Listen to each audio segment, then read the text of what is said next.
sometimes it's speed that we need when we're trying to grow our profit or create new income. But is speed really possible? Well, today on the Waist Up Wardrobe Show, my guest, who calls himself the King of Kaching, says yes, absolutely. And he's about to give us some secrets, hacks, and shortcuts to really creating passive income fast. But you know the drill. If you want to hear what he has to say, you're going to have to stick around to find out. Welcome to Waist Up Wardrobe. I'm Christine Vartanian, an attorney turned personal style expert and image consultant. As the founder of Jade House of Style, I am passionate about unveiling the inner confidence of my clients by developing their personal style and dressing them for success. But is getting dressed up still important in our virtual world? Well, that's where my experience can help with what I call Waist Up Wardrobe. Waist Up Wardrobe is a podcast for all things you need to conduct an outstanding Zoom meeting. It's about how to dress for the camera, but it's not just about the clothes. It's about everything you need to know to show up on brand and professionally for the camera. Join me in the Waist Up Wardrobe studio to discuss how to navigate this virtual world and dominate from behind the desk. Hello, Waist Up Wardrobe Nation. Welcome to yet another episode of Waist Up Wardrobe. Susie Hickson is here. She's joining us for this. I will tell you, this is going to be a very entertaining conversation. Not only are we going to think about ways to increase our profit and create passive income fast, but we're also going to be entertained in the process because my guest is quite the comedian. So anyway, before I get started, I just want to say thank you to Rick Moscoso, who is the producer of the show, who's always here in the green room, in the production room, making everything possible and making everything work seamlessly, I hope, at least when I don't mess things up. So thank you for being here as the Waist Up Wardrobe audience. You know that we're on iTunes. So go and listen to us on iTunes if you're driving in the car or taking a walk on the beach and you don't have time to watch us, but you can at least listen to us. We are on iTunes. And if you're so inclined, rate us and review us. That would be awesome.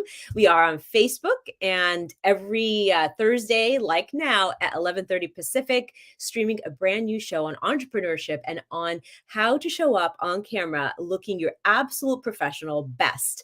Mind, body, and soul, right? It's not just about the clothes and the camera and the way you're looking into the camera. It's also about how you're growing your business, your mindset, and all those business tools that all entrepreneurs really could benefit from. So there's a show out there for every business owner. So check out our library and join us sometime at 11:30 and bring a friend, perhaps. So without talking anymore, I am going to introduce you to my special guest today.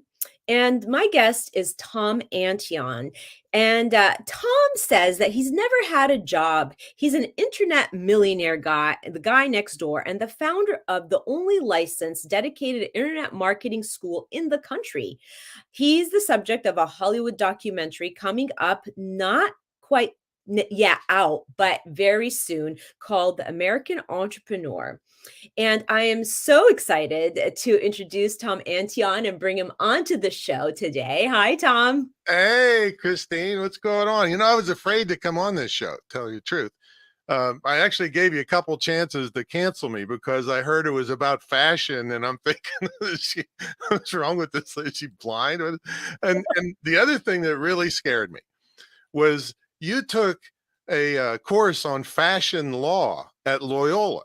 Uh-huh. I thought I was going to get arrested for, showing up with this crap shirt that you didn't like. Well, you bring up a really good point, and that is that the show's not just about clothes.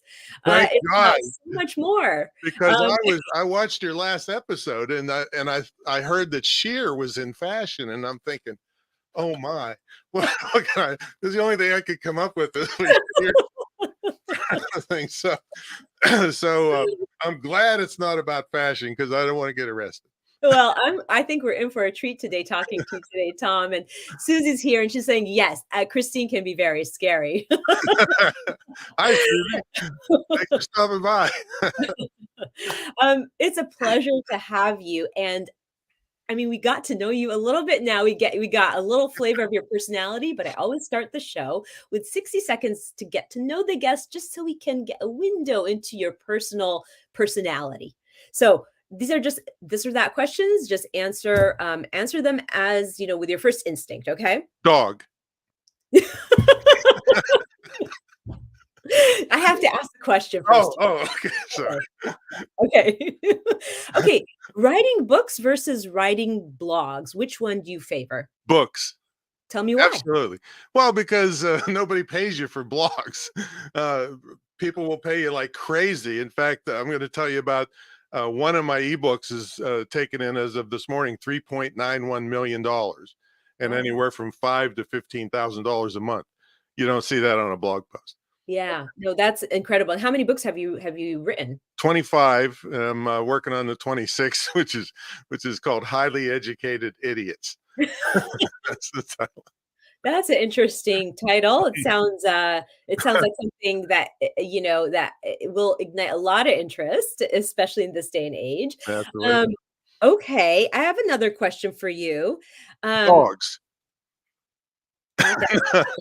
Oh, okay. I watched your other episode. They got a good dog cat question.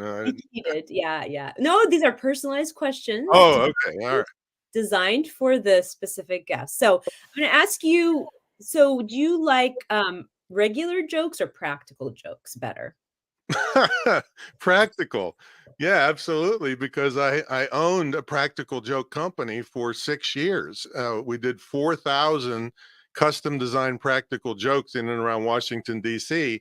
Uh, long before Punked and all these shows were on TV. So it was based on candid camera, but you could actually hire me. I had 35 people working for me at Wow. the time. We did 4,000 so practical jokes.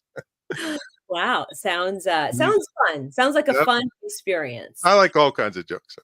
Yeah, yeah, it sounds that way. Okay, I have my final this or that question. If you were to give yourself a last name, would it be Antion or Antioch? Antion, because that's what everybody knows. Nobody would recognize me after I spent a whole life building up that name. But my dad came from Antioch, Syria, back in the early 1900s, and they named you in Syria at that time on the village you came from. So he was Simon from Antioch. And he gets to Ellis Island and they're trying to read it. They can't read it. He's 3 years old. And all right, you're Sam Antion. And that's what the name is up on the wall at Ellis Island. Yeah, yeah. Well, I thought that was very interesting when I was talking to you, and I thought I had to put it out there. So thank you. Thank you for appeasing me and playing this game of getting to know you. I But now, still like dogs. okay, good to know.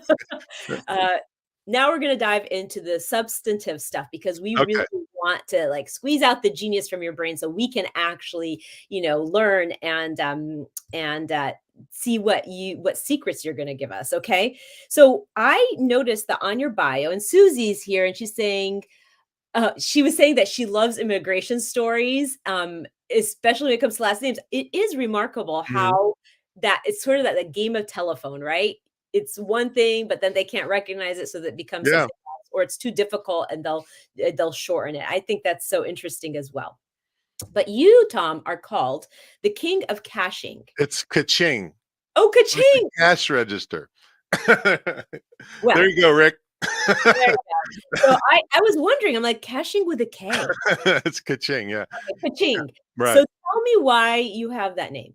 Well, when I have this retreat center where people come in from all over the world and actually live in the house with me for an immersion weekend to learn internet and digital marketing. And I have my email set so that when an order comes in, the email recognizes the subject line and then plays a sound, ka-ching, ka-ching, ka-ching, like you just made money. So I've been doing that for years. And one of my students said, you're the king of ka-ching, aren't you? Oh, I guess I am now. So that's how that came about. So it just plays the sound. So I have it on my ringtone here also. But this is a good story for your listeners. Because I'm over the hill. I'm so far over the hill, I don't remember going up the hill. I'm not any kind of spring chicken. And so I don't know, technology wasn't easy. I didn't grow up with computers and stuff. So I always have young people around. And so I wanted the ringtone of Kaching on my cell phone. But I'm thinking to myself, it'll take me all day to figure this out. And one of the girls in the office grabbed the phone, came back in 10 minutes, and it goes Kaching when you call me. And do I know how she did it? No. Do I care? No. Does it go Kaching? Yes.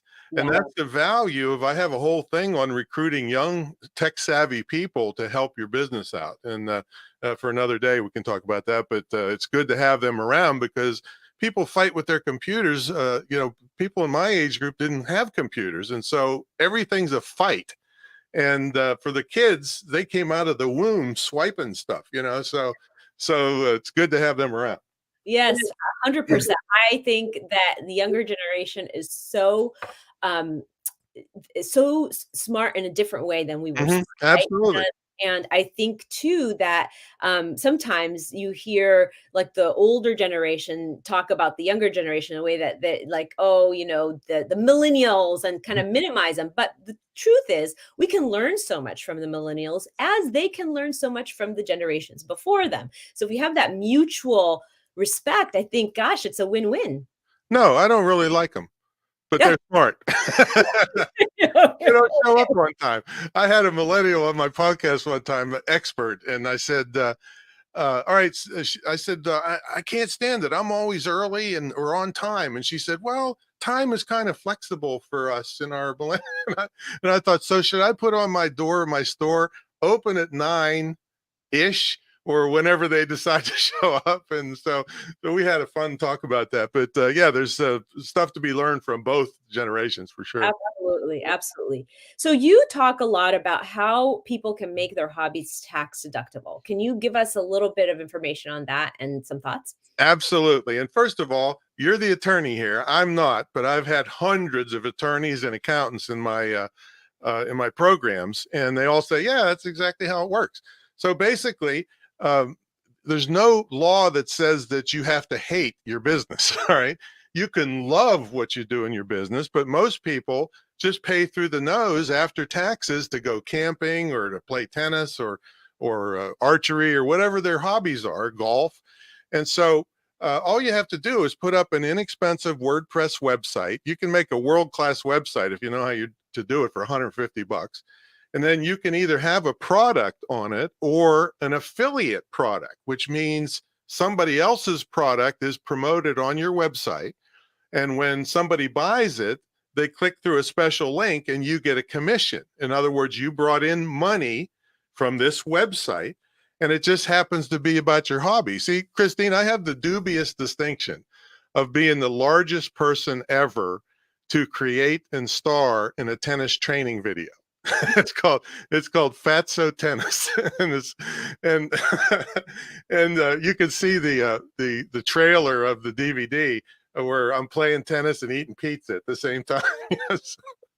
And so I'm a tennis nut. And so, but the rackets and the ball machine, and I got to come out to California where you are to interview tennis coaches, and all that was tax deductible because I brought money in from that particular product. And I have other examples of that. One is Protection Dogs Elite.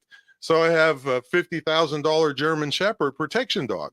Well, that's a lot of money and training and everything that goes with it. So I started a company where I take the orders off the internet, take a commission off the top, and then the trainers train and deliver the dogs. And they start at like $20,000.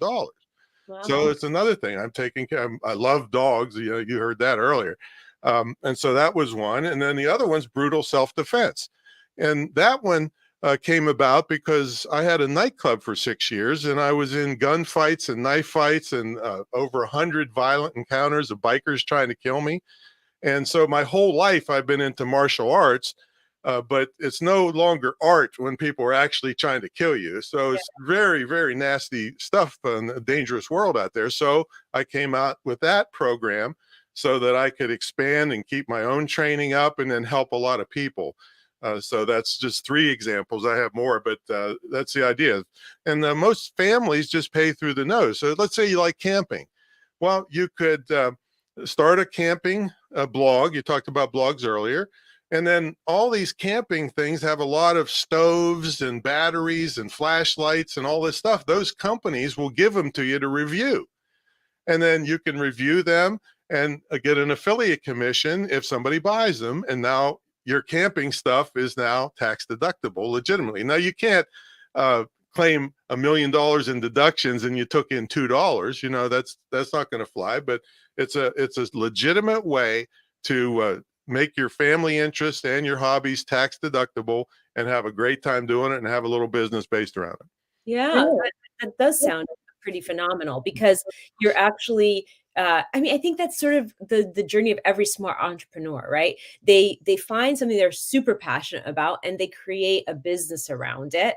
So it's kind of similar to that. But you're even saying like you could create these little passive incomes that are kind of that are in addition to maybe your main job. Exactly. It doesn't have to be, replace all your income. I mean, actually, as an entrepreneur, you don't have to replace all of your W-2 income if you're in business because you get so many tax deductions for being in business. So they can be side hustles, but it's stuff that you love rather than, oh, I have to go do this to make a little bit of money to pay the Yeah, bill. I'm yeah. going to go do something I love, and you don't feel guilty about it because you're making money on it. Yeah, no, that is an incredible way to really capitalize on your gifts, your talents, and the things that you enjoy doing and being around. I Mhm. do. I really see the value in that. And then to have the benefit of saving money, that is that who doesn't want that, right? Yeah, even if you break even, because of your business expenses, you might take a loss that can come off of your W-2 income. So it's perfectly legitimate, no hocus pocus here. It's just nobody, tells you how to do it. Yeah. So what would you give like what advice would you give somebody? Say somebody is like grinding in a job that isn't exciting for them or they're dreading to wake up in the morning. The worst thing is to wake up in the morning and go, "Oh, I gotta go to work." Right? You wanna wake up in the I'm morning not and familiar with that concept since I've never had a job, but but I know go, it's true. you never had a job you didn't love, it sounds like. I never had a job, period. That's why my podcast is called Screw the Commute. I never had a job. I've always had my own business since before graduating college. Yeah. Yeah. Yeah, well, that is I mean, it's a great way to profit and to live really. But if say somebody's in a dreaded job, a job Mhm. they're just not excited about, but they really still need to make a living, right? So what advice would you give them? Well, the advice that I would say is take advantage of the internet. Every person on earth is stuck with their cell phone in their hand all day long. They never even talk to each other. You can go to a restaurant and see four people sitting at the table. Nobody's talking to each other. But why not make money with it? So the answer is the internet and the digital world can let you get in to a business with virtually no investment. You already have the stuff, a computer, internet connection, cell phone, laptop, all you need. And you can create digital products that are 97% profit. All you have is a little credit card or PayPal fees for it. And so with extremely low risk, you can get into an extremely high return business. And we're talking about how-to products mostly, not fiction products, because they sell like crazy. So that's what I would suggest. Decide you want to be in the internet business, and then you're going to have to give up watching Netflix and binging 150 episodes of Blacklist like I did the past couple of weeks. But spend that extra time learning online stuff, and eventually, my goal with my students is to make it too expensive for them to go to work anymore, because the time as they learn more, the time they spent creating their own intellectual property eventually breaks even and then exceeds what they're making from wasting their time on traffic and going to work. Yeah, I mean, so it's about really living efficiently, squeezing the juice out of life, I like to call it, right? And really living efficiently. And Susie's commenting that, so I was on Susie's podcast yesterday, and we're talking about creativity, and she's saying that I love that we can create something from nothing. It's just like what you're saying, Mhm. and that along it's just along the lines of what I was discussing with her yesterday and a panel of other attorneys on integrating creativity into our work. I think your creative ability to think creatively about what could be another source of income is really something people don't. There's so many opportunity out there, so much opportunity out there. Yeah, and I got to tell you, I help start law firms. All right, I'm not an attorney, Yeah, but even billing hours, you can kind of fudge a little bit there, but still, you're doing hours for money. Where this intellectual property, you create it once and you sell it over and over and over and over again. uh, other than some attorneys that are in that personal injury that can get massive settlements. A lot of attorneys are making money by selling their knowledge in these kinds of ways rather than billing hours. Yeah. I have a question about that. Can you give us an example of a product or just one of those thoughts just to give the audience a sense of exactly what we're talking about here? For attorneys or for just anybody? Pick anything, really, All right, anything. let's say you're crazy about fishing. You just love fishing. You live and die by fishing. How to tie fishing ties for fly fishing. Uh-huh. And then you take pictures of what you're doing already, and you research a little bit about it and maybe interview some other fisher guys and put it in the book, and they don't charge anything for their expertise. And now you have a piece of intellectual property that, because fish people are crazy, they'll buy anything, like golfers, you know. And so and I know for a fact, because I'm a tennis nut, right? I have a 6-foot banquet table in the other living room that's 3 feet high with tennis training videos, because people that are crazy about a topic will buy everything. And let's say 10 of those videos are on serves, and 80% of each of the videos is the same thing. I'm just looking for that one little thing that I might learn that I can serve better, say. So if there's already products out there, that's great, because there's a demand for it. So if you just create a quality product, you'll get your fair share of the business. I call it my pizza shop theory. There's a Yeah. big demand for pizza in the world. If you create a good pizza and run your business properly, you'll get your fair share of the business. And that's the way it is with intellectual property. So Except you don't have to deliver. they download it automatically. yeah, the commute. There's no reason for commute. You're right. Just directly digitally. Mhm. So okay, so that I want to just unpack that a little bit. So you were talking about, are you talking about like creating an ebook that's downloadable that is the piece of intellectual Yeah. property? We Okay. start with a PDF ebook, because you can get just as much money as a printed book, but you have none of the delivery, none of the, printing, no cost of goods sold, nothing. And then the second thing is we convert it to Amazon Kindle. Because I don't bother with Barnes and Noble Nook or any kind of iBooks, because Amazon is the big 900-pound gorilla in ebooks.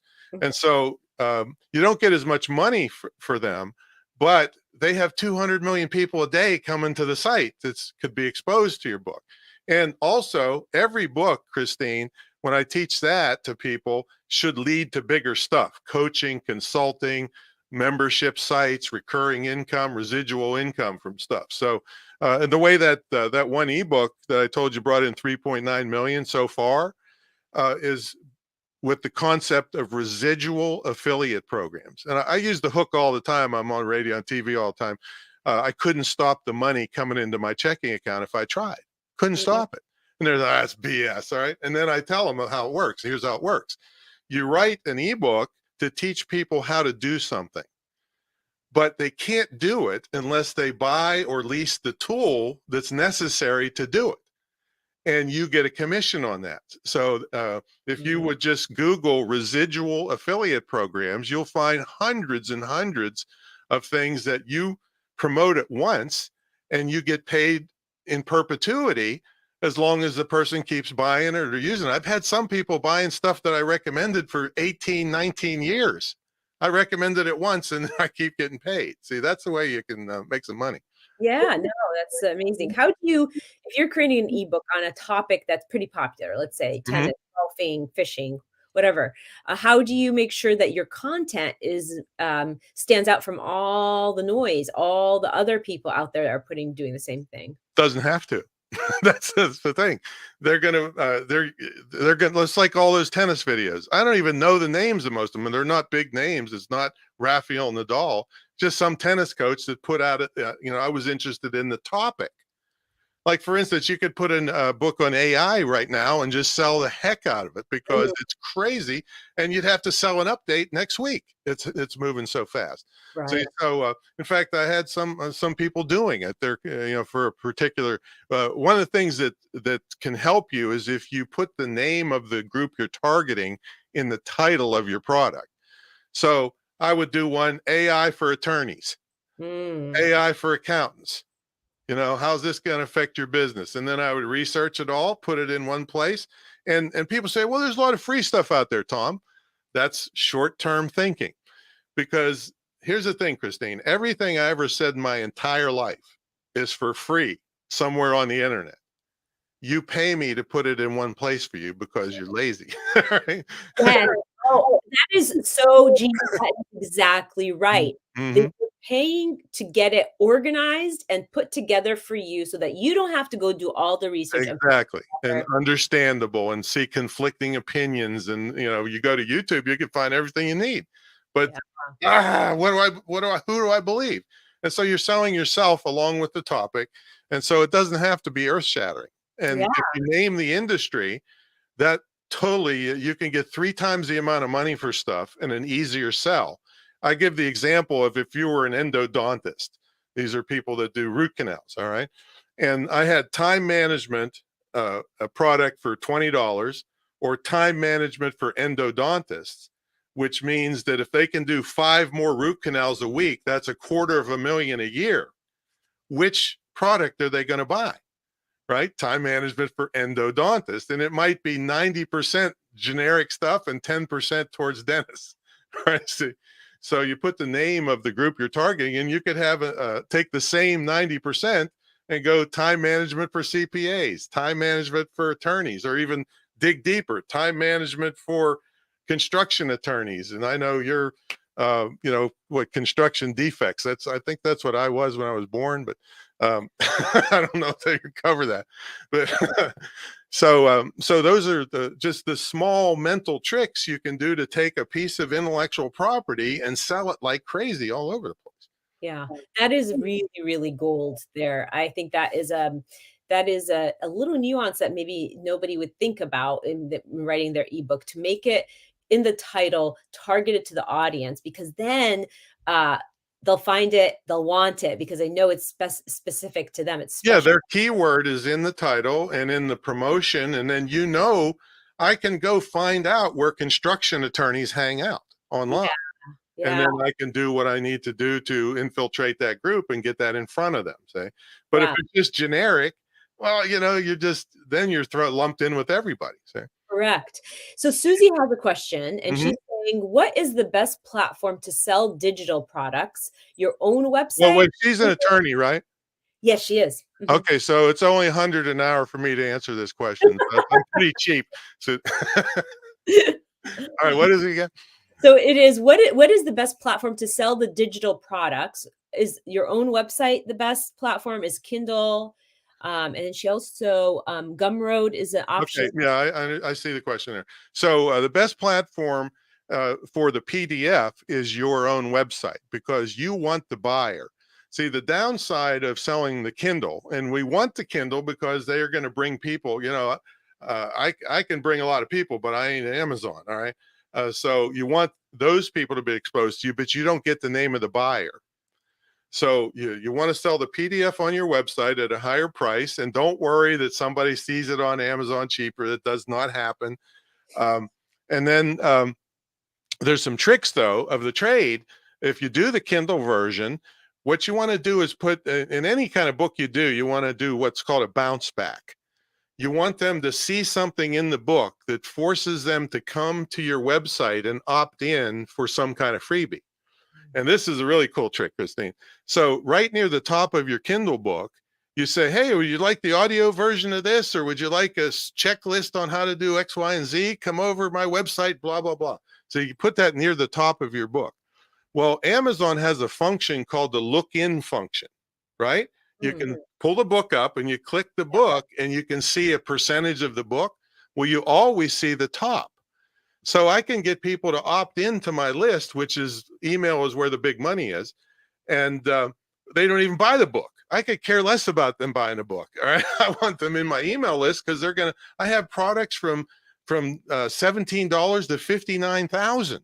All right. So I don't care about the little couple dollars from a Kindle book. See, yeah. so they should always lead to something else, but you want to get them bounced back to an opt in so you get them on an email list. And the only people that dispute this are people that sell social media training. Social media is a necessary evil to get people on an email list that you control because Mark Zuckerberg can turn the dial and you disappear off the face of the earth, Yeah. not with an email list. Yeah. Well, that As I second what Susie's saying is pretty genius. That is, we promised I'm hacks and not even warmed up yet, Susie. What are you talking about? we promised hacks and secrets, and we're definitely delivering. Wow. Well, that's really cool. Really good advice. I want to turn a little bit into your speaking career, Tom. Mhm. Yeah. You speak on stages. You have your own podcast. So tell us a little bit about that, and tell us, how you gain those speaking opportunities, other than, of course, your own platform. But like, how do you get those, and give people advice on that? Okay. Well, I've done about 3,000 speeches in 12 countries. And in the beginning, I was speaking all corporate. I started out because I came out of the practical joke business. So I was pretty much what they call a humorist. Don't go in as a comedian. Here's another tax advice for you, because entertainment is not fully tax deductible. Mhm. So you come in as an expert on something, but if you're known to be really entertaining, now you're fully tax deductible to the company because it's training, it's not entertainment. Right. So that's another little Yeah. thing. Don't go in as a comedian. Um, and so I started humor in the workplace in the early 90s. And by the time I got done corporate speaking, I was $20,000 for a speech, and I quit. And people say, well, you're crazy. What's wrong with you? Well, because in the public arena, which means someone promoted an event where lots of people come, they want to come, they pay to come, then I haven't done less than 100 grand, anywhere from 100 to 250 grand in the last 20 years, and each for a 90-minute speech. So uh, that's what you want to go for, is to have stuff to sell at the back of the room. But I'm not obnoxious either. I don't get any returns. I don't get any people charged back in their credit card because I twisted their arm and was a jerk. I just really had it down. But that's what you want to get to, is where you can make way more money than trying to hustle individual paid speaking engagements. Yeah, you can make a living doing that, but it's crazy when the sky is the limit. If you can get in front of 300-400 people, you can come home with $10,000 without even blinking an eye if you have a product mix and a good stage presence. And we you and I before we started talked a little bit about Toastmasters. All right. So I have kind of a love-hate relationship with Toastmasters, um, because I love them if you're the kind of person that needs a pat on the back, and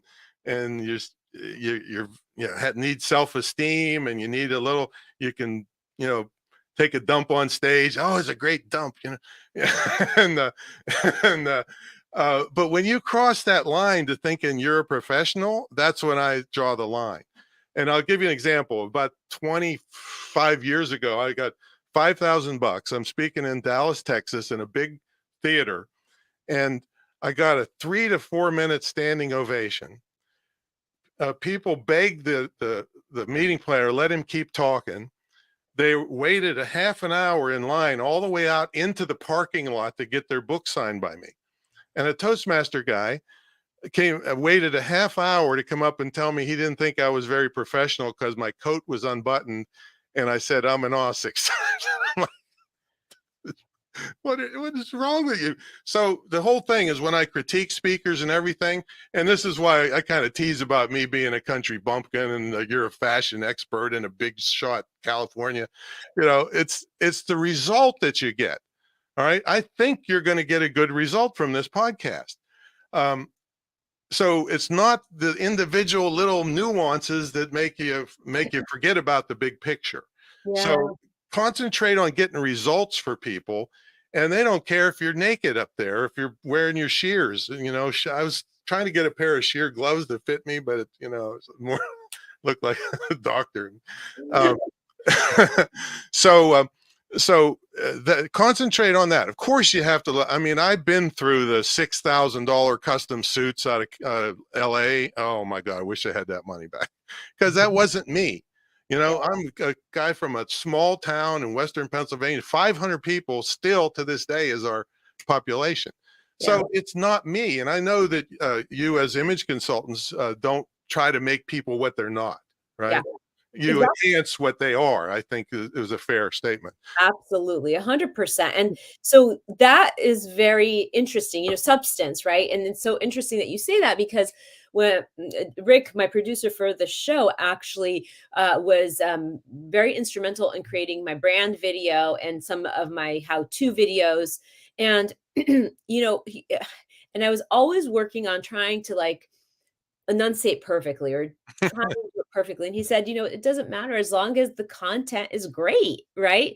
That's what you want Exactly. focused on. And so that's kind of aligns with what you're saying. So do you think, just because we're talking about speaking on stages here, do you think it's more important to have a personality? Like, let's not talk about image for a second. Let's Mhm. put image on the shelf. But like, I'm talking about personality.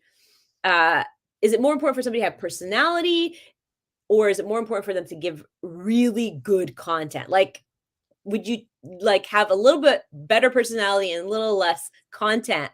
What is the balance for you? Okay, I'll give you an example of that one. I was paid by Metro, there's the big train up in Washington, D.C., to come in and critique their sales force. They have a sales force where they try to sell bulk, tickets to companies and stuff.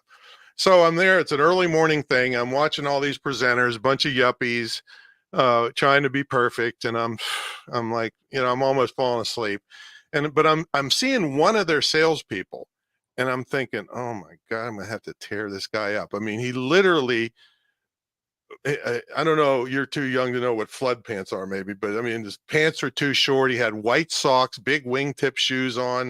He had dandruff all over him. His tie was tucked into his belt. I mean, this guy was nerd of all nerds, and I'm just sitting there thinking, oh, man, what am I going to do? He got up there. He was like, again, you're too young for this, Groucho Marx. He was like flying around the stage, showing slides and so on, and people are like, it's like the Tasmanian devil got let out. He woke everybody up, got the information across, and got the highest evaluation that day. Yeah. See? Yeah. So I don't know if it was personality, but it was excitement and interest. My whole book, Wake 'em Up, is based on 11 attention gaining devices. This is Yeah. one of the classics of the whole speaking industry. Wow. And Yeah. and No, uh, no, and it's like the so pattern interrupt. It's like that pattern interrupt, right? yeah, Let's yeah. interrupt the pattern to get people's No, attention. you're not going to like me because you like to give a presentation A, B, C, right? No, not me. When somebody's in my audience, they have no idea what I'm going to say next, Yeah. and it's not the tell them what you're going to tell them, and then tell them what you told them. No, and the reason why is because they might hear that and say, "Oh, well, I know about that. I'll go check my email or something." While he's talking about that, they're afraid to go to the bathroom when I'm up there because they never know what I'm going to hit them with next, and I'm going to go boom, boom, boom, boom. I'm going to go over here. I'm going to get them on stage with me. I'm going to have dueling flip charts where I get the audience involved in point counterpoint and all these techniques that can be used. And people are like, that's why I get the longest slots. I could go 3 hours and you never even knew what hit you. So these are all techniques that you can learn and hone over time. But so yeah, personality is important. You got to be nice to people. And some of the speakers are jerks. That's their shtick, but not me. I'm really nice, but I'll tease you unmercifully, but have in a sweet way and make you look great. So all these techniques after 3,000 times, you kind of figure it out a little bit. But the content is most important, but everybody is expecting an entertainment value, Yeah. some kind of thing. Even Shakespeare in the worst tragedies put a thing called comic relief because the mind can only stand so much heavy information all the time. I quit speaking to doctors and I forgot your attorneys because it just doesn't it doesn't work. A lot of them are arrogant and they think they're brilliant compared to you. So I said, okay, well, you wouldn't trade bank accounts, I'll bet. But and I don't say that out of arrogance. It's just that the nature of people that are high achievers and like in medicine and stuff, they sometimes miss the rest of the world. Yeah. No, it's actually absolutely true, and I think it's all about balance, and, Susie's saying, "Okay, so tips on when you are a host and totally blank out?" I don't understand. On a podcast. If that's what you're talking about, Susie, so I'm never going to blank out because I've prepared and I look more laissez-faire than I really am. I like I said, I know all this stuff about you. Like I said, I told you, you could in Arabic and Armenian tell me I look like hell. And then I said, I suggested it. That way nobody would know what we were talking about and you could feel, edified. You're like the organized chaos of speaking. Yeah. And if you have all this stuff, and I won't use all of it, I'll pick and choose. And in the book, we call it planned ad libs. Yeah. So I already knew all the situations that could come up for this interview and what I could pick out from what my research said to make it look spontaneous, so that kind of stuff. So it's planned chaos, basically. Yeah, Now I'm too much for some people. I get that, but you can't, if you try to please everybody, you'll be like mishy mashy. You won't please much of anybody. So, this is the way I do things. It's worked great. And I realize it's too much for some people, but you can't um, sacrifice all these people that love it for a couple people that don't. That makes a lot of sense. Yeah. You can't sacrifice the people that actually connect with you and can actually get influenced by you in a positive way for the people that aren't your people. And That's why you never look at the person in the audience that's totally stone-faced and not with you. And first of all, you don't know. They could have just had a death in the family. You don't know why. But if you look at them, everybody else is going to look at them and be influenced to not, go along with things. Yeah. So if you look at the people that are laughing and having a good time, everybody else is influenced. In fact, the seating method, we use semicircular theater style, is the best seating for increased engagement and laughter. Because if you're sitting in a straight theater, you know what theater style is? It's straight row. Well, you have to turn your head this way or this way to see anybody, and then your neck is all kinked. But if it's on a semicircle, you can see everybody in the row on both sides of you. And if somebody's laughing, you're influenced to laugh. When I learned this about 2,000 speeches ago, the same jokes and humor and things that I had got 3 times the response just from the seating method. And that's what being a professional is about compared to being, a Toastmaster. I think it's absolutely a key thing when you're a speaker. There's so much that gets taken into consideration, and definitely the way the audience is configured, what you're looking at, how your tone, everything comes into play, right? Time of day, male female mix, and it's not being sexist, but females laugh more. I got to tell you, I've been to 3,000 times, and if you had an all male audience, then they're all ego driven and don't want to look like they're susceptible. And Susie, I don't know, did I answer that? But anyway, I don't blank out because I got so much material that it's never going to be dead air with me. Yeah, I mean, and there's you really are able to pull from so many interesting life experiences, it seems like. Yeah, when the older you get, the more even you have. Yes, exactly. So Tom, tell us, if people, first of all, you're giving the audience a great tool today with the hashtag fast cash and shine. When they put that into the comments, hashtag fast cash and shine, you are offering something. Can you tell us what that is? Yeah, I'm giving them a book that I wrote. This is a book that we sell, but I give it away on these interviews, called How to Automate Your Business. Because I've handled up to 150,000 subscribers and 60,000 customers with a very small crew because I learned how to automate my business. So just one of the tips in this book, we actually estimated it, has saved 8 million keystrokes.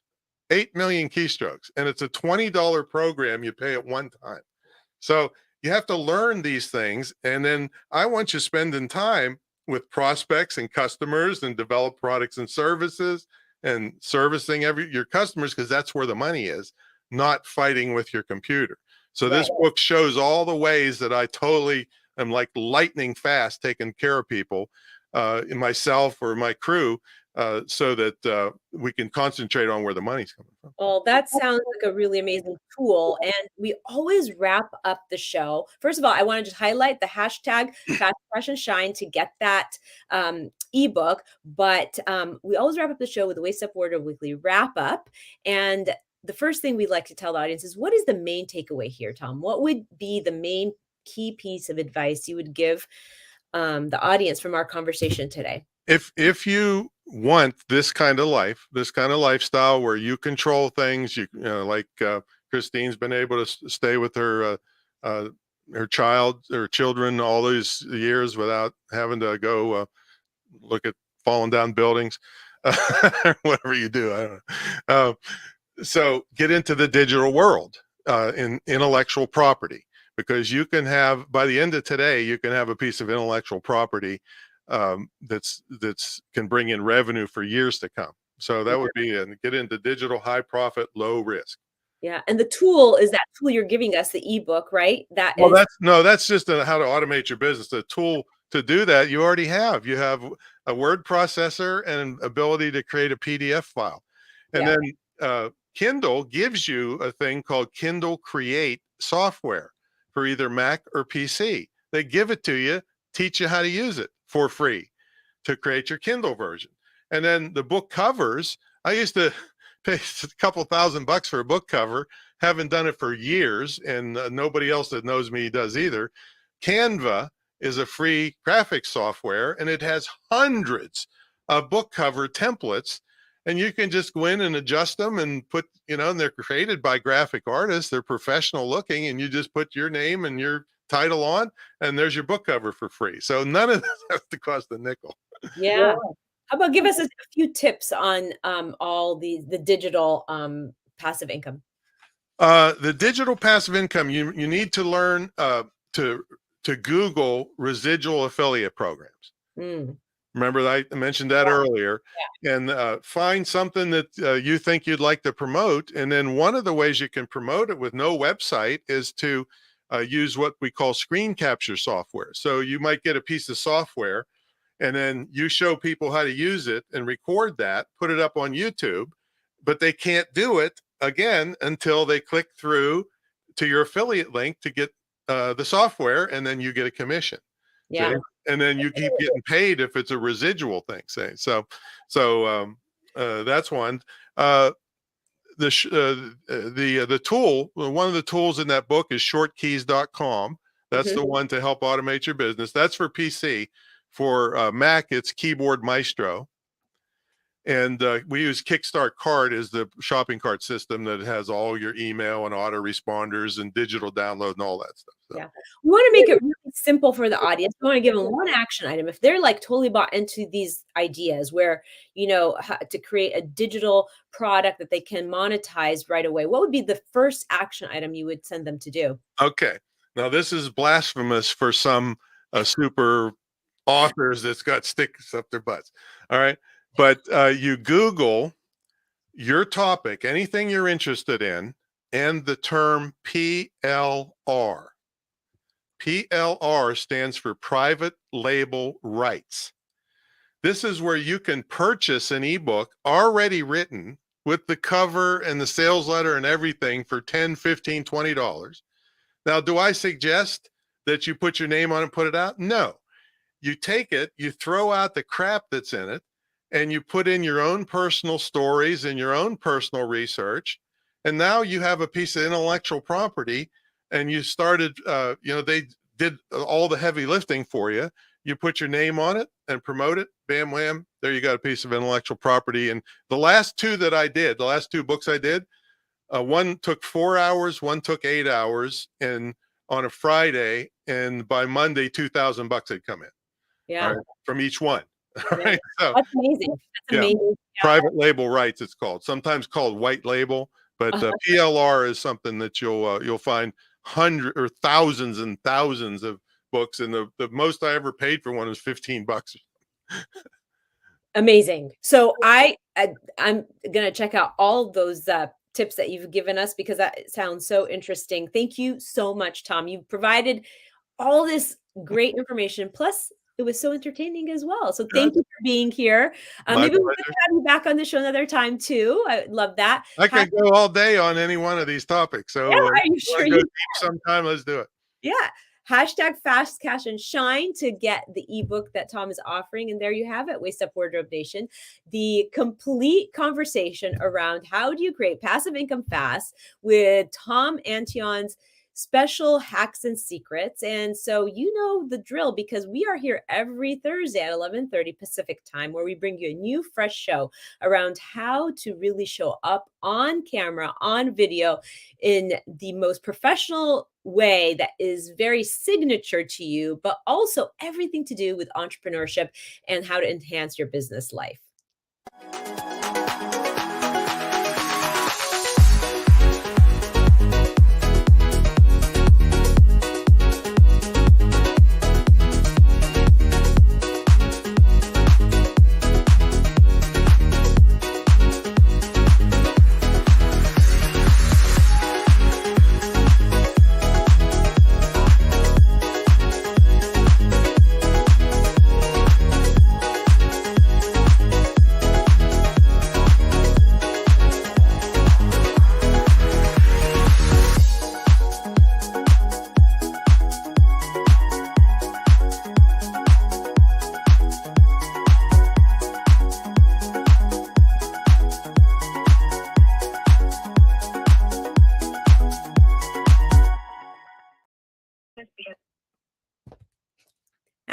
How did it go? How do you feel about that? Oh, I can't hear you. I wonder, are you muted? Mm-mm. Oh, there you are. I can hear you now. Yeah. Are we done? Are we off? We're not off. Just Okay. to let you know, we let the people hear us behind the scenes a little Oh, bit. yeah. Okay, great. We're Yeah. technically off, but we're not officially off yet. But Okay, got it. Got it. yeah, Hey, Rick, how you doing, man? Hey, that was a great show. very I enjoyed entertaining, it. right, I Rick? didn't know you were Yeah. here. I thought you went out for coffee. No. I was watching the whole thing. He's always I here. tried to hold back to not, you're such a learned lady. I didn't want to overwhelm you with craziness. No, I think it was perfect. It was great. I think it was a really great, entertaining show. Sometimes we get very technical and granular, but this gave a lot of great content. Plus, it was entertaining, which, If you put those two together, you can rule the world, especially if you go into speaking, because Absolutely. they expect entertainment value, but they, the old style motivational speaker is out of, is not, they get you all fired up. You're bouncing off the walls, but then when you go out the door, you got nothing. Yeah, So if you can mix great content with great entertainment value, rule the world. absolutely. I love that. Rick, how did you do in the production room there? I was about to bring you on because I wanted you to chime in onto some things that Tom was saying, but then I was like, oh, I didn't tell him, and No, this would be a 2-hour episode then. If you would have done that. Well, you might have to have me back. I've only Yeah. been on some shows 13 times. Yeah, no, it was great. That's awesome. that was awesome. Thank you, Tom. Thank you so much. So the episode lives on Facebook. Yep. And YouTube. And YouTube, and it's also on iTunes. We'll just keep connected. And I'm really trying because I really have gotten some outstanding speakers and guests from Pod Match. I am trying to kind of put a community together of a lot of the people that I've connected with through that, because I feel like there could be so much genius. Would you be interested in that? Yeah, I'm not quite much of a joiner, but let me know when it comes around. And Okay. and you're going to be on my show, right? I absolutely would love to. We have been looking for a civil engineer attorney for years, and now I like manna from heaven. Awesome. So how do I get on your show? Oh, here's Mr. High Tech here. Okay. I don't have an online calendar. It's the only time I ever got messed up was an online calendar. Okay. So all you do is you email me Okay. several days and times. I'm in the East Coast, of course, where you can be available, and I can usually confirm one of them. You Okay. send me a 50-word bio, high-res pic, and bam, wham, thank you, ma'am. Then we let her rip. Okay. Awesome. Well, I will do that. Is there any special day of the week, or do you pre-record it? I record it all the time. Yeah, I'm a fanatic. Yeah, I'm a multimillionaire, not a millionaire. So awesome. Well, I'm very excited to learn more. I want some of that. All well, right. you got beauty and youth, so you can't buy that. Well, I appreciate that. Thank you. That's very kind of you. I appreciate that. And I will totally be in touch. I want to be on your show. I want to see how that goes, because I bet it's going to be even more entertaining. Yeah, and you might listen to episode 211. Okay. So it's screwthecommute.com/211, and that's my episode. And it's not that you wouldn't be, but you might want to pass something similar on to your guest. It's called How to Be a Great Podcast Guest. I Okay. actually do a program on that because most guests just show up and try to suck off your audience, and they half-ass the thing, and they don't do any research. And Is that episode white labeled? yeah, no, but you can use it. Yeah, just put it out there. So yeah, screwthecommute.com/211. Yeah, Okay. yeah. Well, I will definitely look into, and I'll be in touch about dates to get on your podcast. Now, is there any special topic it should revolve around, or Whatever suits you, whatever you want to promote, but you're an entrepreneur. It's an entrepreneurial podcast. So we'll talk about your story, going through the being such an obedient little girl with your dad, telling you what to study, and but it all worked out. Um, and so and then we'll talk about your transition from job to entrepreneur, because that's a lot of where people are. And so how did you do it? Did you save up money? Were you already rich? Did you, just cook cold turkey? What did you do to start your new business? That kind of stuff. And then, what's your daily routine like? It's an entrepreneurial lifestyle show. I love it. I love it. And I can't wait to be on it. So thank you so much for being here and taking the time out of your schedule, Tom. Really appreciate you. And we'll connect very soon. Now, is it okay for me to put Rain Parvis in touch with you? She's the image consultant out of LA. I would love to. I mean, is that competitive with you or something? Yeah. No, not at all. Not at all. Because I do my work in a very unique way, and I love partners, and I love to learn from people, and I love for people to learn from me. That's just, what entrepreneurship is. Yeah, she was living. she'll tell you the story. She was living in her parents' garage, and she won me in a raffle, and got a consultation. And I talked to her, saw what she was doing, and I forced her to write a book. I said, "You're not getting the Starbucks. We're sitting in a hotel lobby. You're not getting the Starbucks till you write the outline." And now she wrote the book, and now she's a spokesperson for Nordstrom and stuff. So Wow. Well, I've been contemplating my book for a long time, and but just figuring out the genre has been the challenge. And I also kind of want it to be sort of a luxury, sort of exclusive special edition, not sort of the one that you automate. Yeah, but how many years are you going to take to write it? Yeah, so far it's been 10. That's all right. I have a buddy that's 40 years. He's been saying he's going to write a book. Yeah, no, you're right. So I'm working on it. I have bits and pieces of it. I have outlines of it. And, but I just have to pull the trigger. Yeah, just keep in mind that people's attention spans are getting shorter and shorter. I had 1,042-page book one time, and that for 10 years it dominated the industry, but it's just too big. People get overwhelmed. So, and Amazon loves series of books. So, for instance, if I was going to do a tennis book, I wouldn't do a tennis book. I'd do a forehand book, a backhand. I break it into its parts. Mm-hmm. So you might want to do that and have a series. Amazon loves that, and you'll get more money than just selling one book. Yeah, and it's faster to get it out, and then people will anticipate. You get the first part out, and then they anticipate the next one and next one and next one. So. Yeah, so like different volumes. That sounds really good.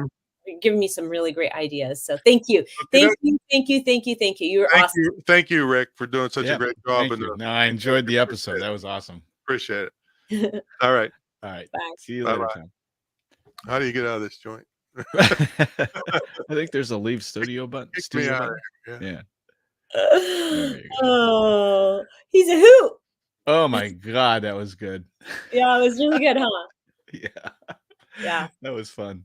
Yeah, no, he was awesome. So I'm going to do the speedy recap really quick, and then we'll go off because just a few things to discuss. Okay. Got it. All right. When you're ready. Yeah. Oh, there's so much content here. I have to. It was good though. It was really good. Okay. So this is passive income fast. Okay.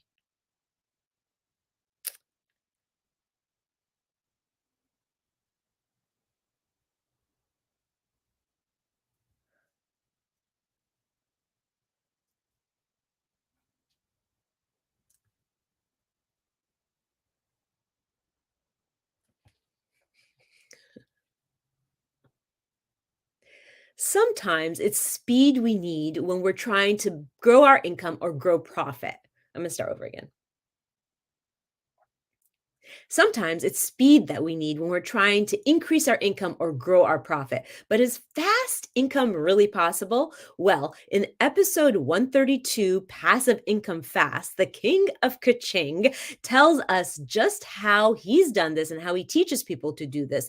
He'll give us secret hacks and ideas of how to create passive income fast so that everybody, okay. Okay, wait, let me do that. I keep forgetting to sew that part. I'm gonna start over again, Rick. What do you think? Okay. Yeah, sorry. Sometimes it's speed that we need when we're trying to grow our income fast or our profit. But is fast income really possible? Well, in this episode, my guest, who calls himself the King of Kaching, shows us exactly how to do that so that we can grow up our income fast and our profit fast and do it in a passive way so that we can get to our goals. What do you think? That's good. Yep, that'll work. Is that good enough? Okay. Good. Okay.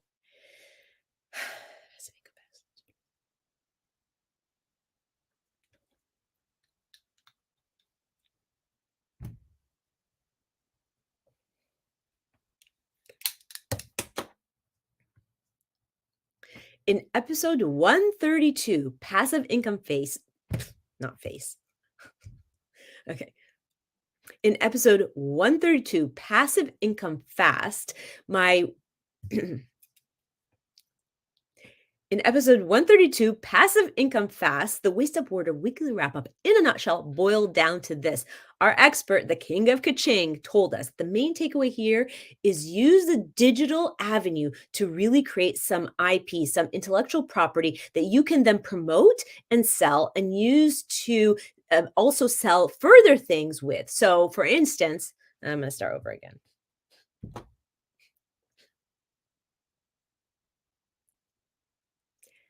In episode 132, of Waste Up Wardrobe, Passive Income Fast, the Waste Up Wardrobe weekly wrap up in a nutshell, boiled down to this. The main takeaway that the King of Kaching gave us was that you need to use the digital avenue to really create passive income fast. And how you do that is you create an ebook that's made digitally, and then you can use it. You could sell it, and you can use it to sell other bigger products. One tip he gave us, I'm going to start there. One tip he gave us. Ooh. This was kind of complicated for me to kind of boil down to the Waste Up Wardrobe in a nutshell. Yeah, there's a lot of stuff. There's a lot of stuff, right? Mhm. Yeah. Would you, okay. Do you think the main takeaway I gave was the good one, the digital world? I didn't understand quite how to explain the white label. How do I explain that one? As I don't think you want to go into the weeds on that. okay. Yeah. So tip, a tool, and action item is what's left. Mhm. So I think the action item is go Google a topic you're very interested in and use it to create your IP. That would be the action item. But tip, tool, I'm just going to say tool would be like Google. Mhm. And then tip, get in. There's so much, but I just need to make it simple, for the wrap up. Yeah. And yet, do you remember anything learned? Okay, let me see. I don't remember. I was just gonna watch the replay. Yeah. Okay. And the tip is use Google to go through, and the tip is, and the tip that he gave us is use Google. Let it be your best friend. Google things on your favorite topics, on your hobbies. Learn more about it. Find out what's out there on it, and then start creating the digital IP that's your own based on the research you've done, plus everything you know about your hobby. Tools is next. Okay.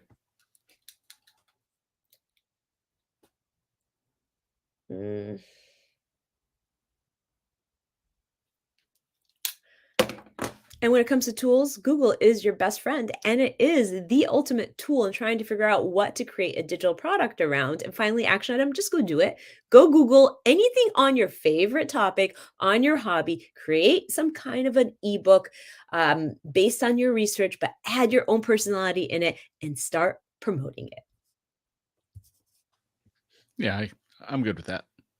I mean, mediocre good or good? No, it's good.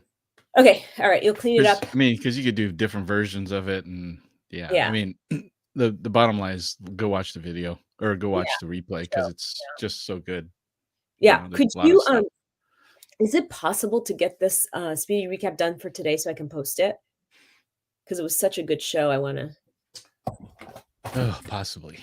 Okay, let me know. I Yeah. really appreciate that Okay. because I'm Hold on. trying to put content for today and